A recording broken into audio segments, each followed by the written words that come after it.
Welcome back to AM Northwest. Our next guest is known for her award-winning books for young people that explore challenging situations. Her latest novel shines a light on loss and grief, giving permission to feel all the emotions. We welcome the author of All the Blues in the Sky, Newbery Honor recipient and Portland native Renée Watson. Renée, great to see you. Good to see you too. Thanks for having me today. You bet. Tell me about what inspired this story about 13-year-old Sage and her loss of losing her best friend. So I wanted to create a space where young people could talk about loss and change and grief. You know, right after quarantine ended and schools were back in session, I was very surprised and disheartened that there weren't a lot of schools that called all the young people into the auditorium and said, welcome back. We know you've been through a lot. Please let us know if there's anyone you want to talk to. We know this was hard. You know, there was just not a lot of acknowledgement. Young people just went back to math and went back to social studies. And so what do we do with grief and how can we talk about it? And how can we make space for young people to process what is happening in their life? So even though if it's not grief from death of a friend or a loved one, I wanted to write about how does a character handle big changes in their life, and how do we also understand that we can hold our grief and our joy and our love at the same time. And so she's learning that. You personally experienced a lot of grief right out of the quarantine. I did. I had several people who I call my anchor people, like my mother, die in 2021 and in part of 2022. And then, so I was writing out of a place of grief and out of a place of knowing that sometimes you're prepared for it and sometimes you're not. And Sage is learning that too in the book, that there are many kinds of grief and many ways to grieve. And so I was basing a lot of the emotional feelings of the book from my own experience. And then, you know, time passes and the book is out today. And recently I've had more loss. And so it's a very interesting time in my life to be kind of going through the thing I'm writing about, quite literally.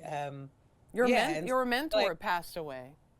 Yes, so Nikki Giovanni, who I love and who really took me under her wings as her daughter. She passed away in December. And it is hard. She was a second mother to me. She was not like a second mother. She was. And really was more than a mentor in that way of we didn't talk a lot about writing, actually. We just loved each other and spent time together. And she actually took such good care of me when my mother died. She called me for 30 days, every day for the first days after my mom passed. She checked on me. Wow. And so I love her, I miss her. And as I'm going out on tour with this book, I absolutely have her on my mind. Again, as she inspired me to be a writer, but also just her love of me in my adult years has been such an anchor. So I will be relating to the young people I'm meeting in a very real way with this book as I'm touring. And Sage, 13-year-old Sage, she's very relatable. One of the things she talks about, Sage talks about, is the guilt that goes along with losing a loved one.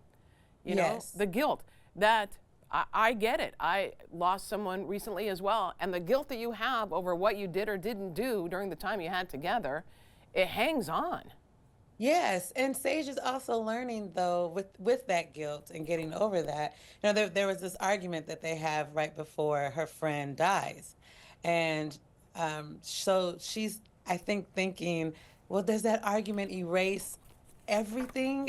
You know, if the last words I said, is that the only thing that is going to matter? And she's realizing that no, when you love someone, they know that you love them, even if you don't get to say goodbye.